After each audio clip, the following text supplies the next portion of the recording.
देख रहे हैं the daily show with Munir Memon. अस्सलामु अलैकुम, आप देख रहे हैं प्रोग्राम मुनीर मेमन के साथ। पाकिस्तान में जो सियासी दर्जा आ रहा होता है वो तो यकीन तौर पे किसी से ढका छुपा नहीं, लेकिन इस वक्त हो क्या रहा है, एक जानिब पार्लियामान है और तासुर ये दिया जा रहा है कि दूसरी जानिब सुप्रीम कोर्ट या अदलिया है। आज जो सुप्रीम कोर्ट के हवाले से पार्लियामेंट में जो तकारीर का सिलसिला जारी है और जिस अंदाज से जलसे जुलूस में सुप्रीम कोर्ट और मौजूद जजेस साहिबान को मुखातिब करते हुए जो गुफ्तगू की जा रही है, यकीन तौर पर पूरी कौम उस हवाले से परेशान है कि क्या वजह है कि अब तक इस हवाले से कोई कार्रवाई अमल में ना लाई जा सकी। ख्वाजा आसिफ साहब ने भी पार्लियामेंट के फ्लोर पर खड़े होकर एक तकरीर की और ये भी कहा कि हमारे हमसाये में जो इदारा है उस हवाले से भी पूछगछ होनी चाहिए, और उन्होंने क्या कुछ कहा आपको सुनाते हैं। सामने वाला जो हमारे हमसाये में जो अदारा है उसने हमसे एक तारीख की प्रोसीडिंग्स मांगी हैं। मैं गलत तो नहीं कह रहा, हमसे प्रोसीडिंग्स मांगी गई हैं, एक नहीं 100 दफा प्रोसीडिंग्स दें। हम आवाम के वोटों से आते हैं, हमारी कोई चीज जो है पोशीदा नहीं होती, हमारी कोई कार्रवाई राज नहीं होती। मैं बोल रहा हूं और टीवी पे सुनी जा रही है या वीडियो और ऑडियो बन रही है, जरूर दें उनको। एक नहीं, जितने दिन की मांगते हैं उनको जो है कार्रवाई जो है उनको दें। हमें एहतराम है, सुप्रीम कोर्ट का एहतराम है, लेकिन जनाब आला इसी सुप्रीम कोर्ट ने यह कहा कि 2 जज जो हैं वो दस्तबरदार हो गए हैं, बेंच से रिक्यूज कर लिया उन्होंने, और दोबारा 3-2 का जब बेंच बनाया गया उन्हीं 2 जजों को जो है उधर बैठा दिया गया। दोबारा क्या वही बेंच कंटिन्यू कर लिया गया। क्या हमें यह कार्रवाई मिल सकती है कि जिनका पहले कहा गया वो रिक्यूज कर लिया, दोबारा फिर उन्हीं को उधर बैठा दिया और उनसे 3-2 का फैसला करवाया गया।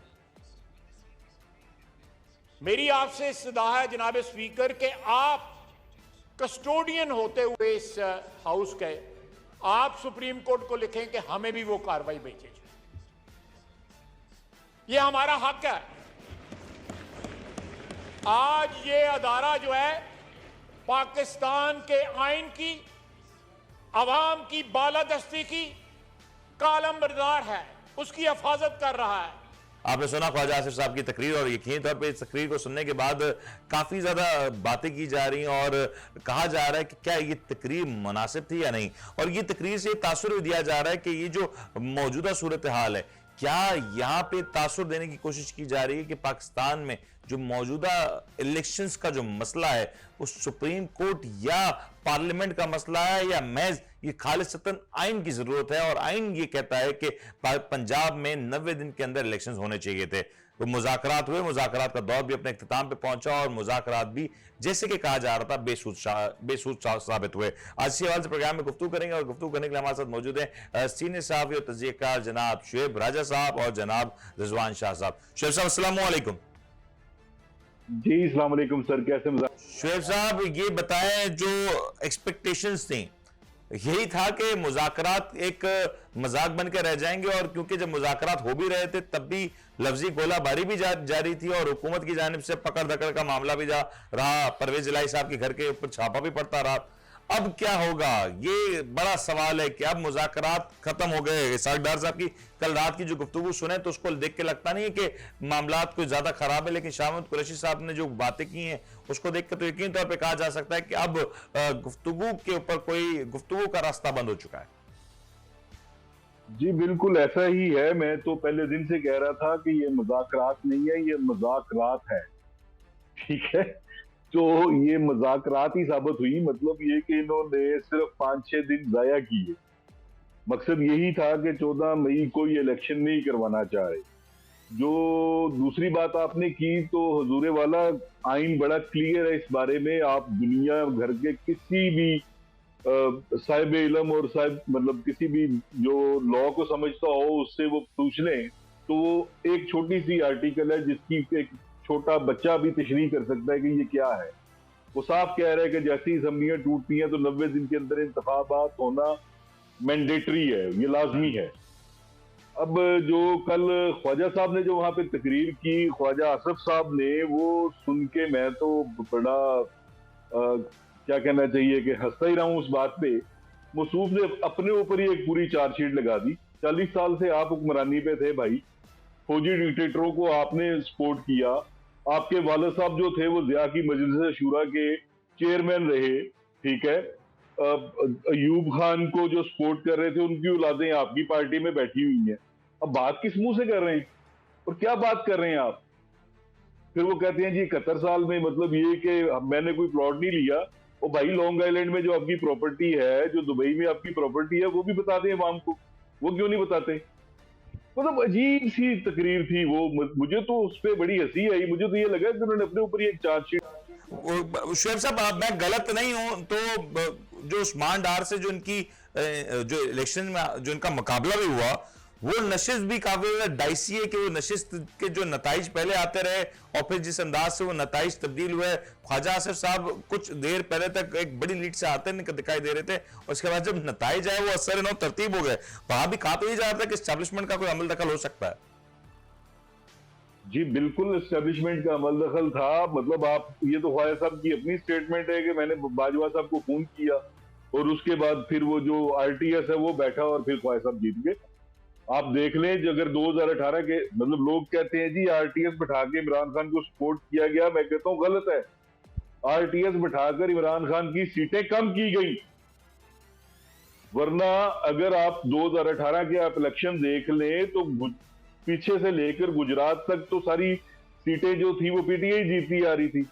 फिर जब ये गुजरात पहुंचे हैं तो आरटीएस बैठा है और उसके बाद से नून लीग शुरू होगी हर जगह पे। ठीक है, नून लीग की उस वक्त लाहौर में और गुजरांवाला में कुछ सीटें थी, ये मानने को तैयार हूं मैं।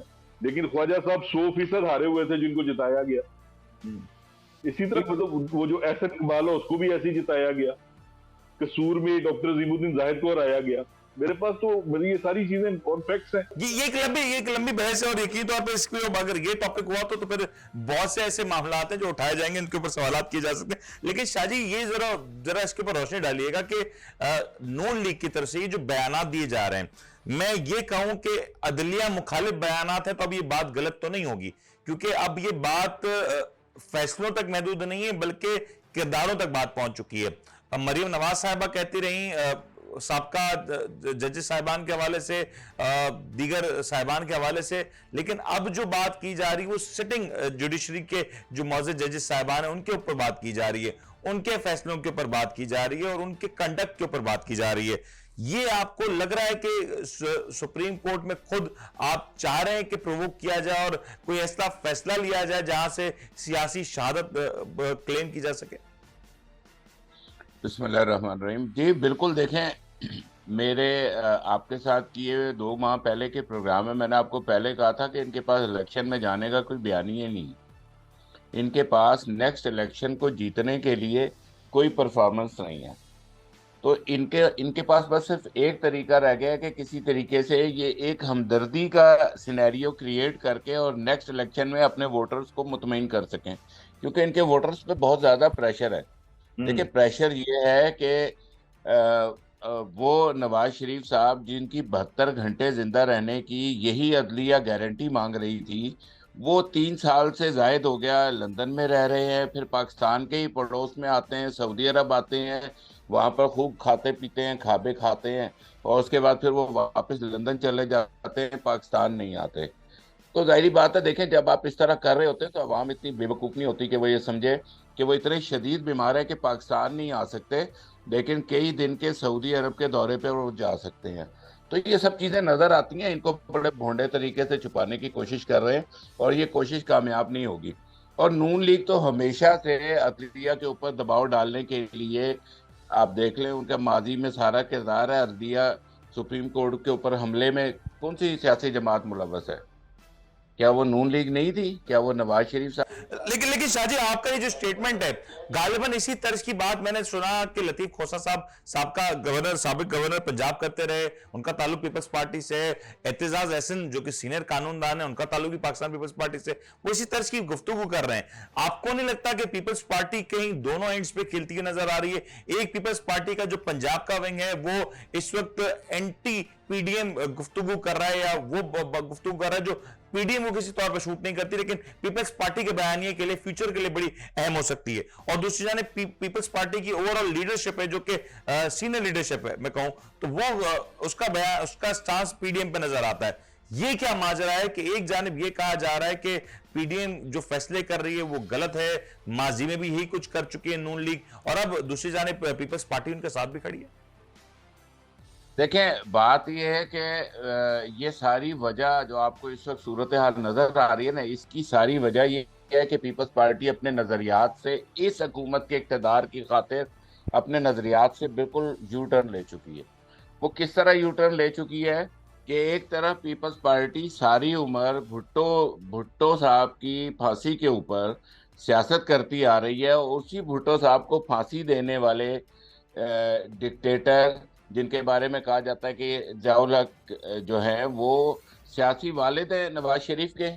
तो जब आप अपने सियासी नज़रियात को बिल्कुल ख़त्म कर देंगे और आप सिर्फ इक़्तिदार की खातिर आप अपने उन नज़रियात को जिनके ऊपर आप सियासत कर रहे होते हैं सालों से, जब आप उनको ख़त्म करके आ जाएंगे, फिर आपके लिए डिफेंड करना मुश्किल हो जाता है। अब आज बिलावल साहब डिफेंड कर रहे हैं नून लीग की सियासत को, नून लीग डिफेंड कर रही है बिलावल साहब की सियासत को। आज वो भुट्टो साहब को शहीद कह रहे हैं, आज वो कल वो, बल्कि ख्वाजा आसिफ साहब ने अपनी तकरीर में भी कहा ना, भुट्टो साहब के केस का हवाला भी दिया और उनके केस के हवाले से मिसाल भी दी।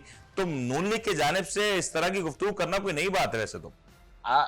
नई बात तो नहीं है, लेकिन ये बात तो आपको नजर नहीं आ रही कि भाई उनके सियासी वारिस कौन है? ज़ियाउल हक के सियासी वारिस, उनको वालिद कहने वाली कौन सी जमात है? तो ये तो एक कंट्रडिक्शन है ना। आप देखें, आपको सियासत करने के लिए अवाम में एक हमदर्दी चाहिए होती है, अवाम में एक आपके पास सियासी मजबूत बयानिया होता है, एक बैकग्राउंड होती है कि आप इन असूलों के तहत सियासत कर रहे हैं। ये तो कोई भी असूल नहीं इन्होंने नहीं छोड़ा आपस में, इस इक़्तिदार की खातिर, इमरान खान की हुकूमत को गिराने की खातिर इन्होंने आपस में जो सियासी इत्तेहाद किया है, ये उसका खमियाजा है। इस वजह से आपको ये तमाम चीज़ें नज़र आ रही हैं। क्योंकि देखें, और इसके अंदर भी देखें, इसके अंदर भी अगर देखा जाए तो पीपल्स पार्टी फिर भी किसी हद तक सियासी तौर पर मुस्तहकम नज़र आती है, क्योंकि उनके पास सिंध की हुकूमत है। लेकिन नून लीग कहाँ पर है? पाकिस्तान मुस्लिम लीग नून सबसे बड़ी लूजर है इस तमाम सियासी अमल के दौरान। ये शाह साहब, ये जो मुज़ाकरात कल हमने देखा नाकाम हो, इसहाक डार साहब ने आके कहीं ना कहीं मीडिया को तासुर देने की कोशिश की कि दोनों ही फरीकैन इस बात पे मुत्तफिक हैं 1 तारीख पे इलेक्शन हो जाएं, लेकिन वो तारीख कौन सी होगी उस बहस के ऊपर अभी तक कोई सैर हासिल गुफ्तगू ना हो सकी। असल तो मुज़ाकरात का मतलब और मकसद यही था कि कोई एक तारीख उसका तयन किया जाता जिसके ऊपर इलेक्शन हो जाते। इसहाक डार साहब ने यह तो कहा कि दोनों फरीकैन ने लचक का मुजाहरा किया, लेकिन वो लचक किस तरफ से कितनी दिखाई गई इस हवाले से भी कल वो खामोश रहे। आपको नहीं लगता वो भी बता देना चाहिए था कि पीडीएम का मौकफ क्या है? क्योंकि शाह महमूद कुरैशी साहब ने तो कल ये बताया कि वो 14 तारीख से पहले चाहते हैं कि असम्बलियां तहलील हो। देखिए, इसके अंदर अदालत को एक वाज़ेह मौक़िफ़ भी लेना ज़रूरी था। अदालत ने जिस वक्त ये मौका फराम किया कि अदालत ने पंजाब के इलेक्शन से हट के कहा कि जी आप एक ही दिन इलेक्शंस के ऊपर पूरे पाकिस्तान में मुज़ाकरात कर लें, तो पाकिस्तान के अंदर तो अगर आपने किसी झगड़े को, किसी मामले को, किसी आपस की जो है ना मामलात को अगर आपने लटकाना हो तो सीधा आप उसको जिरगे में ले जाएं, वो मामला तो खुद ब खुद लटकता जाएगा, उसमें टाइम गेन होता जाएगा। टाइम गेन होगा तो अब अदलिया का ये कहना कि जी 14 मई को इंतखाबात होंगे, तो अदलिया ने उसके लिए तो आगे खुद मुज़ाकरात का टाइम दे दिया है। तो चीजें काफी अभाम का शिकार है। अभी मेरा ख्याल है वाज़ेह पोजीशन अदलिया को भी ले, ये वाज़ेह पोजीशन के ऊपर मैं वाज़ेह पोजीशन के ऊपर आता हूं, क्योंकि इस हवाले से इलेक्शन कमीशन ने भी इकदाम किया, उसके ऊपर बात करेंगे। शेख साहब, ये जो कल इसहाक डार साहब का स्टेटमेंट रहा, आपको नहीं लगता कि पीडीएम को भी अपनी पोजीशन किसी तौर पे अवाम के सामने बतानी चाहिए थी? शाह महमूद कुरैशी साहब अगर ये बता सकते हैं कि उनका मौकफ ये है कि 14 तारीख से पहले तमाम असेंबलियां, सूबाई असेंबलियां डिसॉल्व की जाएं, तो क्या पीडीएम को ये नहीं बताना चाहिए था कि वो क्या लचक की बात कर रहे हैं, या वो जो लचक जिसके ऊपर वो बात कर रहे हैं वो कौन से दिन या कौन सी तारीख के ऊपर आती है? देखें भाई, इसमें बड़ी सीधी सी बात है। पीडीएम जो है, पीडीएम आज भी उसी बात पर खड़ी है कि नहीं, इलेक्शन जो है वो 8 अक्टूबर या इसके बाद होंगे। ठीक है, 8 अक्टूबर या इसके बाद की जो बात है उसमें वो चाहते क्या है? बेसिकली वो इलेक्शन करवाना ही नहीं चाहते। वो चाहते हैं कि चीफ जस्टिस भी रिटायर हो जाए, काजी फायज ईसा उनकी मर्जी का जज आ जाए, सदर साहब भी चले जाएं, ये कोई नया ऑर्डिनेंस जारी करें और जनाब साल 1.5 साल के लिए यहाँ पे एक टेम्परेरी सेटअप बना दें। तो ये, हालांकि आइन में इसकी कोई गुंजाइश नहीं आई। लेकिन शुएब साहब, कल ये जो तासुर, देखें अभी तो ये मफरूजा है ना, अभी तो उसके ऊपर हतमी तौर पे कुछ नहीं कहा जा सकता। कल इसहाक डार साहब कह सकते थे, कोई बात बता सकते थे। मफरूजा नहीं मेरी है, बात मफरूजा सुने नहीं है मेमन भाई। साहब, ये मफरूजा कैसे हो सकता है? आप कैसी बात करें, मफरूजा कैसे हो सकता है? ये तो साफ नजर आ रहा है तारीखों के हिसाब से, जिस तरह चीजों को। सर मैं तो बेनिफिट ऑफ डाउट की बात कर रहा हूं ना, मैं कह रहा हूं ये डाउट खत्म किया जा सकता था। इसके अंदर डाउट नहीं है ना, इसके अंदर डाउट नहीं है। इन तारीखों से मशरूत है ये तमाम, आपकी जितनी भी तैनातियां होनी है मुस्तकबिल के अंदर, उसकी प्लानिंग कर रही है, साफ नजर आ रहा है। देखिए मफरूजा तो देखिए ना हुआ मेमन ना, साहब, ये जी जी जी जी शुएब साहब, आप मुकम्मल कर लें। हिकमत अमली है, ये एक सियासी हिकमत अमली है जिसके तहत ये चीजें डिले की जा रही हैं। ठीक हो गया शाह जी, आपका पॉइंट आ गया। शुएब साहब आप कंप्लीट कर लें, फिर मैं ब्रेक पे जाऊंगा। जी देखिए, गुजारिश ये है कि जो इनका जो प्रॉब्लम है ना, बात ये है कि ये इलेक्शन लड़ने की पोजीशन में है ही नहीं सारी जमातें, इंक्लूडिंग पीपल्स पार्टी। कोई भी इस वक्त पीपल्स पार्टी को भी डर पड़ा हुआ है कि सिंध भी उनके हाथ से निकल जाएगा। ये हकीकत है, बहुत बड़ी हकीकत है। इस वजह से ये नहीं चाहते कि इलेक्शन हो। ये जब तक खान साहब हयात हैं, ये इलेक्शन में जाना ही नहीं चाहते। ये चाहते हैं हम साल 1.5 साल का मजीद टाइम लें किसी तरीके से।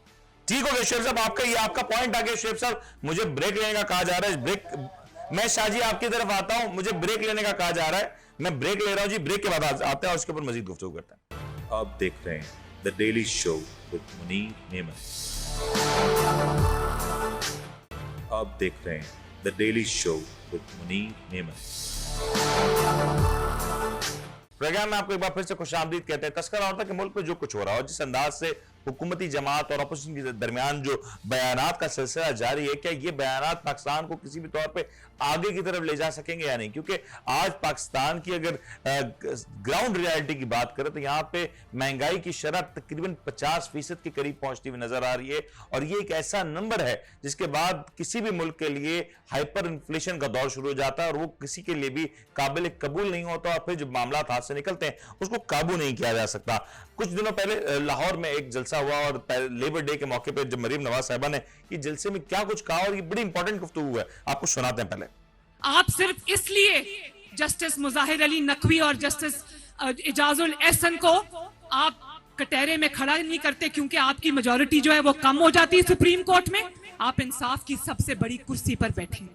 और ये भी मैं आपको बता दूं, ये जंग इस 3 मेंबर बेंच की सुप्रीम कोर्ट के जो मेंबर बेंच है इनकी शहबाज शरीफ साहब से नहीं है, ये इनकी अगली तकरीरियां रोकने की है। क्योंकि ये जो सब एक गिरोह है जो ये समझता है कि अगर इनका बंदा ना आया तो इनकी जो पूछगिछ है वो शुरू हो जाएगी। ये सब एहतसाब से बचना चाहते हैं, समेत इमरान खान। आप देखें, इमरान खान तो आपको नजर आ जाता है ना, वो काली बाल्टी सर पे फेंक के रोज जान निकल पड़ता है।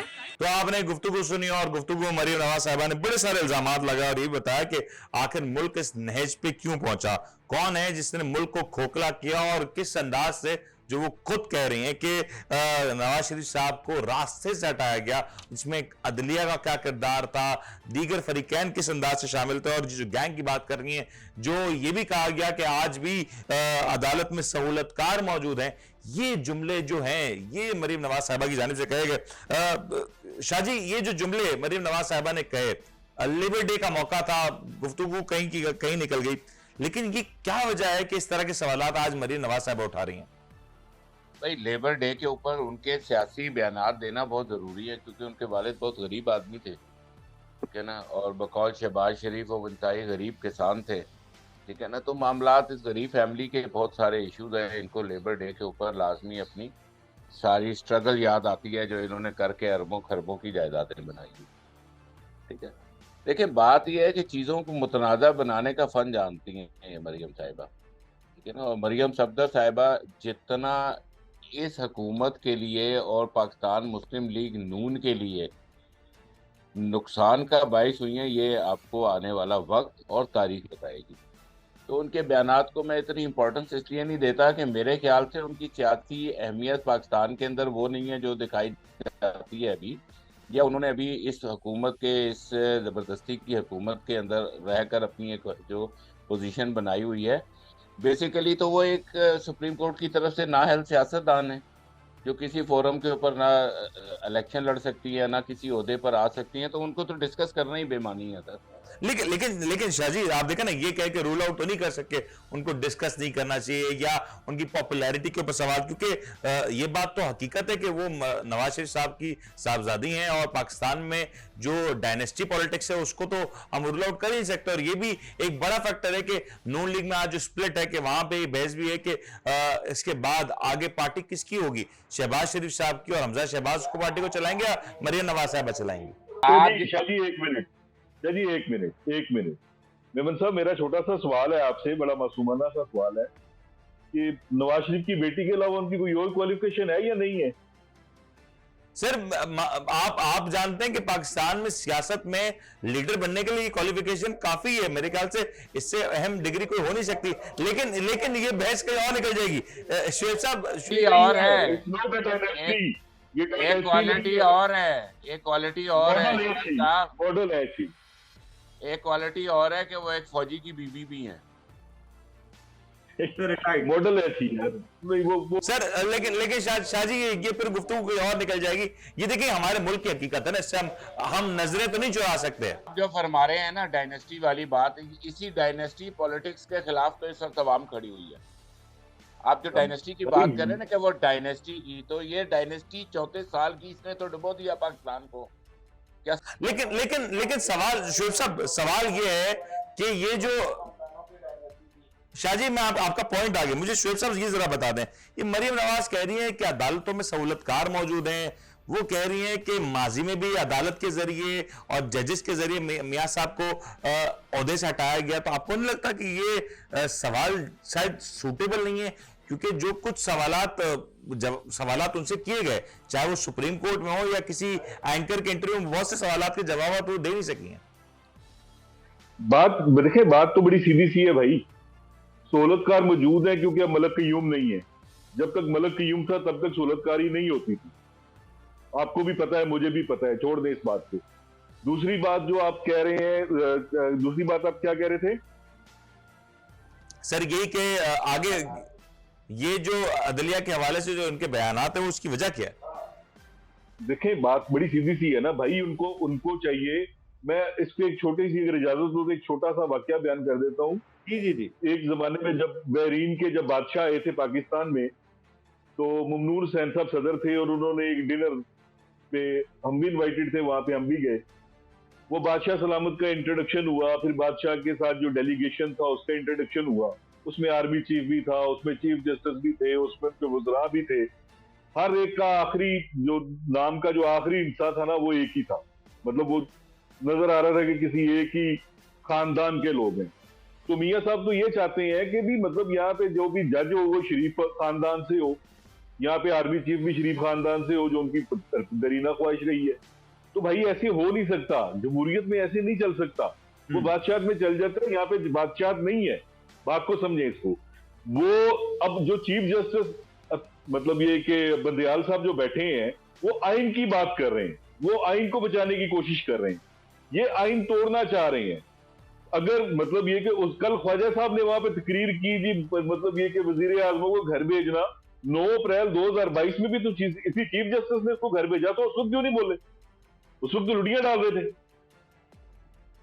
तो ये बात तो क्लियर है ना कि ये मसला इदारों का नहीं है, ये मसला आइन का है, और अगर आइन में गुंजाइश नहीं है तो फिर गुंजाइश नहीं है।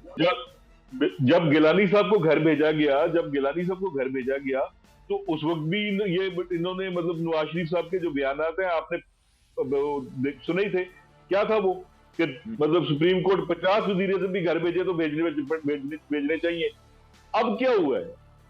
लेकिन ख्वाजा साहब को अचानक ये आइन का या जजेस के एहतसाब का ख्याल कहां से आया? बिल्कुल ये सर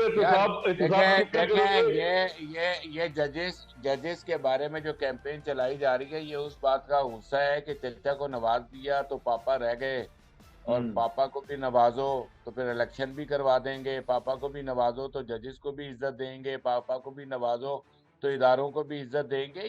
ये सर सारी जितना भी नहीं शाजी इसमें मैं थोड़ी सी गुजारिश करना चाहूंगा। वो सिर्फ अब पापा को लाने का मसला नहीं है, वो कहते हैं पापा को भी लाओ और इमरान खान को आउट करो, क्योंकि हमसे नहीं हो रहा, हम उसको आउट नहीं कर पा रहे, आप आउट करो, फिर हम इलेक्शन करवाएंगे। देखे तमाम शाहजी आप मुझे ये बताएं कि किस तरह की बात हो रही है कि इसको आउट करें उसको वापस लाएं? ओवरलैप करके आप किसी को इक़्तिदार में नहीं ला सकते शोएब साहब, और यही मसला बना हुआ पिछले 1 साल से। यही कोशिश है जो नाकाम हो गई है। ना इमरान खान आपसे खरीदा जा रहा है, ना इमरान खान आपसे डर रहा है, ना इमरान खान आपके दबाव में आ रहा है, ठीक है ना ये अवाम इमरान खान का साथ छोड़ने को तैयार है, ना नौजवान नस्ल को आप कायल कर सकें कि इमरान खान ठीक आदमी नहीं है और इमरान खान पाकिस्तान के लिए बेहतर। सर ये शाहजी इमरान नामा ठीक है, वो आपकी जगह अपनी जगह पे दुरुस्त है। मैं इस बात से बिल्कुल इनकार भी नहीं कर रहा कि बहुत खान साहब की पॉपुलैरिटी है, लेकिन खान साहब के ऊपर को भी तो काम करना होगा ना। यहाँ पे अभी जो मुल्क के हालात है वो इस बात की इजाजत नहीं देते कि आपसे इलेक्शन के बाद कोई भी पार्टी, चाहे नून लीग हो, पीपल्स पार्टी हो, तहरीक इंसाफ, वो आके कल को ये बात नहीं कह सकती कि हालात खराब है और हम इन हालात को संभालने के लिए तैयार नहीं थे और हालात हमारी सोच से ज्यादा खराब है। ये बात अब नहीं चल सकती। कब तक आप ये सारे जो है ना, मतलब कि हिस्ट्री को रिपीट दर रिपीट करते? सर अच्छी तारीख, सर अगर तारीख से ना सीखे तो मुस्तकबिल खराब हो जाता है। मैं आपकी बात से मुत्तफिक नहीं हूँ सर आप मुत्तफिक ना हो, लेकिन अगर जो कौमें अपनी तारीख से सबक नहीं सीखती वो मुस्तकबिल अपना नहीं बेहतर कर सकती। ये बात तो यकीनी है कि खान साहब के दौर में भी जो पाकिस्तान में जो दावे किए गए थे तहरीक इंसाफ की जानिब से, वो दावे उस तरीके से पूरे नहीं हुए। बहुत सी जगहों पे तहरीक इंसाफ की गवर्नमेंट से भी गलतियां हुई हैं। बोलने का मौका दें ना। सर बिल्कुल बोल रहे हैं। ये इस तरह है कि देखिए आप जो ये बात कह रहे हैं ना कि अगली गवर्नमेंट में आएंगे, इमरान खान के पास कोई जो है ना बहाना नहीं होगा कि वो परफॉर्मेंस। सर किसी के पास बहाना नहीं होगा, चाहे गवर्नमेंट किसी की भी हो। क्यों अपनी शॉर्ट मेमोरी जो है ना वो रख सॉरी जी इमरान खान हुकूमत में आया था, उस वक्त पाकिस्तान का क्या हाल था? सर मैं कह ही नहीं रहा कि किसका क्या हाल था, मैं ये कह रहा हूं कि आज पाकिस्तान जिस मुश्किल दौर पे खड़ा है, कोई ये पार्टी बहाना नहीं कर सकती कि अब हम तैयार नहीं हैं, या हमें अंदाजा नहीं है कि मुल्क में हालात कैसे हैं। छोड़ दें सर, आप इमरान खान को छोड़ दें, 1 मिनट सर, आप इमरान खान को छोड़ दें, किसी भी नए बंदे को ले आए जो साल के अंदर हुआ वो मुल्क चला लेगा। तो सर तो क्या मतलब सर क्या करें, मतलब बोरिया बिस्तर बांध लें हम? बिगाड़ कर दिया पाकिस्तान का। सर शाहजी बात ये नहीं है, शाहजी बात ये नहीं है, मैं बड़ा क्लियर कर दूं इसको फिर आगे ले चल कि इस वक्त सवाल ये है कि ठीक है जो कुछ हो रहा है गंद हो चुका, आगे जो कुछ होना है उसकी तैयारी भी करनी होगी, चाहे वो कोई भी सियासी जमात हो, कि हम इस वक्त इस मुश्किल से बाहर निकलने की बात करें। आज अगर इलेक्शंस मई में नहीं हुए, जून में नहीं हुए, जुलाई में नहीं हुए, तो बहुत ज्यादा अक्टूबर में तो इलेक्शंस होने हैं ना, इसके बाद तक तो ये बात नहीं जा रही। लेकिन इसके ऊपर आगे चलते सर। जी शोएब साहब 1 मिनट दे जी। देखिए भाई गुजारिश, देखिए बात सुने, गुजारिश ये है, जब खान साहब को 2018 में हुकूमत दी गई तो इसहाक डार साहब तो सारी माइंस बिछा कर गए थे, ये जहां पांव रखते थे माइन फटती थी, ठीक है।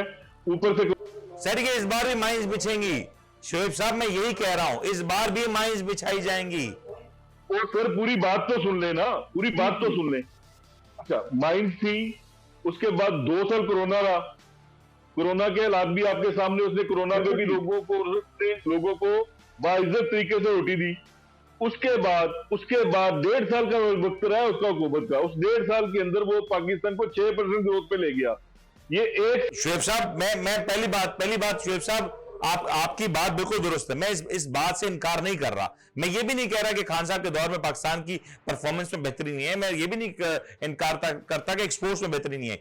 मैं सिर्फ ये कह रहा हूं जो माजी में गलतियां हुई, अब मुकाबला उससे बड़ा है, अब वो चैलेंज उससे बड़ा है, अब उससे बेहतर, उससे आगे बढ़ के परफॉर्म करना होगा, चाहे वो तहरीक इंसाफ की गवर्नमेंट आती है, चाहे वो नून लीग की आती है, या चाहे वो किसी भी जमात की आती है। है ना, आप इतनी बात कर रहे हैं कि ये यार आप क्यों सर बात तो करने का हक दे दें। आज तो आजादी सहाफत का दिन है। मेमन साहब, इसका एक छोटा सा हल है, मैं आपको भी बता देता हूँ, 2 मिनट में बात खत्म हो जाएगी। नहीं सर, नहीं, बात खत्म नहीं होगी। बात जब तक मेरा जवाब नहीं लेंगे बात खत्म नहीं होगी। नहीं शाहजी, आपका जवाब लिए बगैर प्रोग्राम नहीं खत्म करेंगे। मेरी बात सुन लें सर, मेरी बात सुन लें। इन हालात का जिम्मेदार कौन है? आखिर क्या वो वजूहात थी कि चलते पर अच्छे भले पाकिस्तान को जो चल रहा था, जहाँ पे लोग फिर कुछ बेहतर हालत में जिंदगी गुजार रहे थे, इमरान खान की हुकूमत को गिराने की चार्जशीट क्या थी? मतलब आप उस सर मैं उस बात से इनकार ही नहीं कर रहा शाहजी। मैं कहीं नहीं रहा कि मुल्क पे हालात क्या थे, किसने उतारा, किसने खराब किया। मैं मुस्तकबिल की बात कर रहा हूं कि आने वाला वक्त चैलेंजेस से बड़ा है। उसमें माजी में जो चैलेंजेस है उससे ज्यादा चैलेंजेस हैं। अब कोई भी हुकूमत हो, उसके पास एक्सक्यूज का टाइम नहीं होगा। फिर ये नहीं कहा जा सकता कि मेरे पास वसीम अकरम प्लस है, या वो ये नहीं कह सकते कि हमारे पास खादिम आला है। परफॉर्म करना होगा चाहे वो कोई भी पार्टी हो। मैं ये कह रहा हूं बस। यार आज तो एंकर होते में आप जो है ना हुकूमत की वकालत करते नजर आ रहे हैं। सर चले, आपने दूसरी तरफ संभाल ली तो मैंने ये संभाल लिया। वो तो मोर्चा संभालना है किसी ना किसी को। लेकिन आगे मेरे पास आखिरी 2 मिनट, शोएब साहब मुझे सिर्फ इस बात का जवाब दे दें, मुज़ाकरात मुकम्मल हो चुके हैं और मुज़ाकरात में कोई नतीजा नहीं निकला। क्या हो रहा है अगले 1 से 2 दिन में? क्या सुप्रीम कोर्ट में ये मैटर वापस जाने लगा है और सुप्रीम कोर्ट क्या इसके ऊपर फैसला दे सकती है? मैं आपको बता देता हूं, देखें, इस जो है ना इंतखाबात एक ही दिन में कराने का जो केस है, इसके बारे में सुप्रीम कोर्ट में पाकिस्तान तहरीक इंसाफ ने अपना जवाब दाखिल करा दिया है। सही है। और ये भी ऐड कर दें कि इलेक्शन कमीशन ने भी पिटीशन दायर कर दी है। उसके अंदर उन्होंने डिटेल में बताया है कि 3 हमारे मुज़ाकरात के दौर हुए और तीनों दौर के अंदर हमने हद्दुल इम्कान कोशिश की है, जितनी हम लचक पैदा कर सकते थे हमने की है। लेकिन हुकूमत जो है ना अभी भी डटी हुई है और हुकूमत जो है ना उसने मुज़ाकरात। सर होने क्या जा रहा है शोएब शाहजी, ये बताए ना जी, होने क्या जा रहा है शाहजी, ये बताएं। क्या आगे क्या होगा? 1 से 2 दिन में क्या डेवलपमेंट एक्सपेक्टेड है? सुप्रीम कोर्ट को अपना किरदार अदा करना होगा, सुप्रीम कोर्ट को अपना फैसला देना होगा और जो भी गलत है सुप्रीम कोर्ट समझती है कि जो भी इंतखाबात कराने में ताखीर का शिकार है उसके खिलाफ कार्रवाई करे सुप्रीम। शोएब साहब, योर कमेंट ऑन दिस, क्या होने जा रहा है? जी भाई, गुजारिश ये है कि बिल्कुल सुप्रीम कोर्ट को अपना रोल प्ले करना पड़ेगा, मगर ये उनके रोल को मानेंगे नहीं तो मजीद गन पड़ेगा यहाँ पे। वो तो कह चुके हैं हम 3 जजेस का ये 3-2 का फैसला और हम इसको तस्लीम नहीं करते। भाई मेरे ये होते कौन है? अगर हजरत जो है वो एक यहूदी से केस हार जाते हैं जज के सामने सिर्फ इस वजह से कि उनके पास प्रॉपर सबूत नहीं था, तो ये कौन होते हैं भाई? शोएब साहब फाइल बता दें क्या वर्डिक्ट आ सकता है सुप्रीम कोर्ट का, क्योंकि आज की लेटेस्ट अपडेट यह है कि इलेक्शन कमीशन ने भी गालिबन सुप्रीम कोर्ट में दरखास्त दायर कर दी है कि क्योंकि उन्हें फंड्स नहीं मिले, तो 21 अरब रुपए के जो फंड्स मिलने थे वो नहीं मिले, तो इस वजह से वो इलेक्शंस नहीं करवा सकेंगे 14 तारीख तक। वो एक लाइन मिस कर गए, उनको जो जाती फंड चाहिए थे ना राजा साहब को वो मिल गए, उसकी तफसीलात आ गई है मीडिया में। वो जाती फंड वो वाले नहीं जो आटा वाले आटे के मामले पे जो साबिक वजीर आजम साहब शायद खाकाना बासी साहब कह रहे थे, वो वाले फंड्स की तो बात नहीं हो रही थी। नहीं, उसके अलावा फंड्स मिले, उसकी तफसीलात चल रही है मीडिया पर। ठीक हो गया, बहुत बहुत शुक्रिया आप दोनों मेहमानों का कि आपने वक्त दिया। और यकीन तौर पे ये एक सवाल है कि आज जो मौजूदा सिनेरियो है उस हवाले से आगे की पेशरफ्त कैसे होगी, क्योंकि तमाम तर फरीकैन अपने मौक़िफ़ पे डटे हुए हैं और शायद कोई भी इस वक्त अपनी पोजीशन से पीछे हटने के लिए तैयार नहीं है। ये बात कही जरूर जा रही है कि लचक दिखाई गई है, लेकिन वो लचक इतनी नहीं है कि पाकिस्तान में ये जो एक बहरानी कैफियत है उससे पाकिस्तान को बाहर निकाल सके। यहां पे ये बात भी वाज़ेह है कि पाकिस्तान माशी तौर पे बहुत सी मुश्किलात का शिकार है और यहां पे आज अगर इलेक्शंस के हवाले से कोई क्लैरिटी नहीं होती, जब तक ये सवाल का जवाब नहीं मिल जाएगा तब तक पाकिस्तान में बहुत से मामलात हैं वो उसी तौर पे जमूद का शिकार रहेंगे और उनमें ये जमूद बरकरार रहेगा। और ये जमूद जितना बरकरार रहेगा, जितना अरसा बरकरार रहेगा, उतना ही अरसा पाकिस्तान की मीशत के लिए कड़ा वक्त साबित होगा। उम्मीद करते हैं आपको आज का प्रोग्राम पसंद आएगा। अपने मेजबान मंडल को इजाजत दीजिए, अपना ख्याल रखिएगा। अल्लाह हाफिज। आप देख रहे हैं the daily show with Munir Memon.